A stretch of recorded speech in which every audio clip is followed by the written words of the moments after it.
इंसान एक ऐसा जीव जो हमेशा वही करता है जो उससे मना किया जाए, और अगर उसे रोका जाता है तो वही उसकी सबसे बड़ी चाहत बन जाती है। और शायद इसी वजह से उसने हमेशा उस पार जाने की कोशिश की है।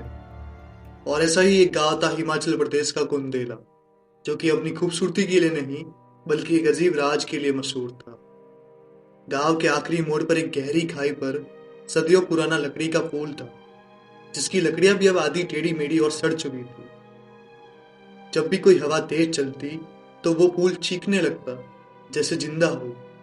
वो पुल गांव को गांव के उस पार वाले जंगल से जोड़ता, जहां सिर्फ बड़े बड़े पेड़ और बर्फ जमी होती, और सिर्फ एक वीरान मंदिर जिसे देख यूं लगता जैसे सदियों से कोई पूजा नहीं हुई हो वहां। कहा जाता था कि दिन में वो सिर्फ एक पत्थरों का ढेर लगता, लेकिन रात होते ही उन पत्थरों की दरारों से आंखें झलकने लगती, जैसे वो किसी इंसान का इंतजार कर रही हो। और शायद कहीं ना कहीं इसी वजह से गांव के उस हर एक छोटे बच्चे को ये पता था कि उस पार जाना यानी खुद को उन आंखों के हवाले करना जो अंधेरे में हमेशा जागती रहती है। और इन्हीं बीच एक सर्द भरी रात में गांव के चौराहे पर कुछ लड़के और नौजवान बैठे थे। रात काफी होने से एक हल्की धुंध भी छाई हुई थी। तभी एक लड़का राघव हंसते हुए बोलता है कि क्या तुमने सुना, वो शहर से आने वाला आदमी गांव के उस पार गया था और वापस सुबह लौटा भी। पर लोग कह रहे थे कि वापस आने वाला वो था ही नहीं जो गया था।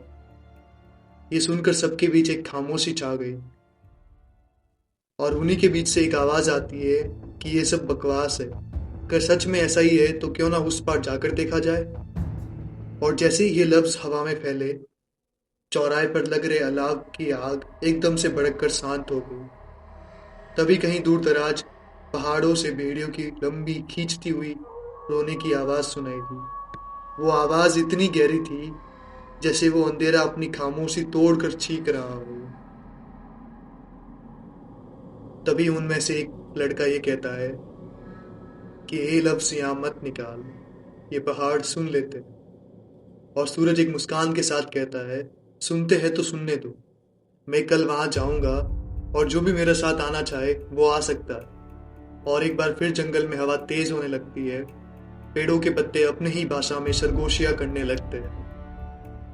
अगली सुबह ये खबर आग की तरह पूरे गांव में फैल जाती है। और गांव वालों ने सूरज को काफी समझाने की कोशिश की, लेकिन वो अपना मन बना चुका था।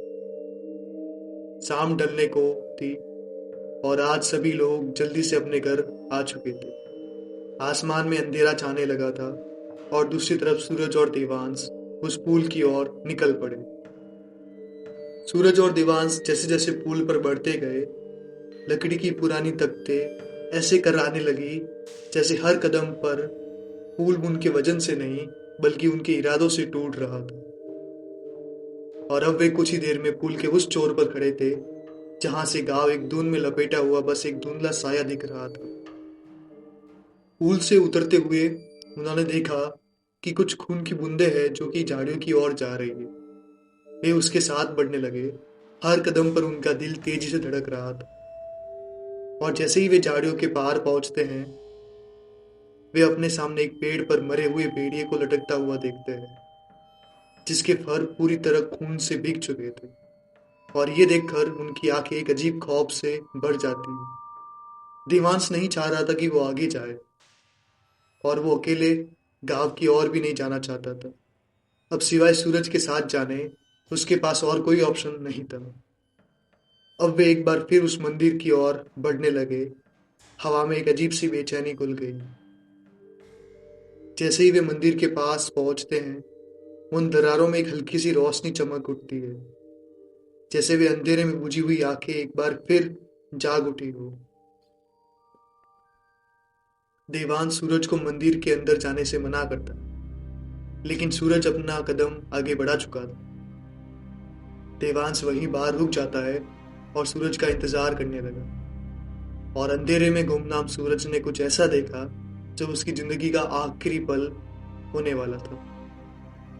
उसने अंधेरे में एक खाली चेहरा देखा, जिसकी आंखें पूरी तरह अंदर दबी हुई और लाल रोशनी से चमक रही थी।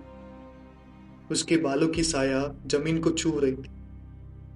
और तभी अंधेरे में सूरज की वो आखिरी चीख गूंज उठी, जिसे सुन देवांश डर के मारे भाग पड़ता है और न जाने कब पुल पर आकर गिरकर बेहोश हो जाता है, उसे पता ही नहीं चलता। सुबह गांव वालों को पुल के ऊपर कोई लेटा हुआ दिखता है।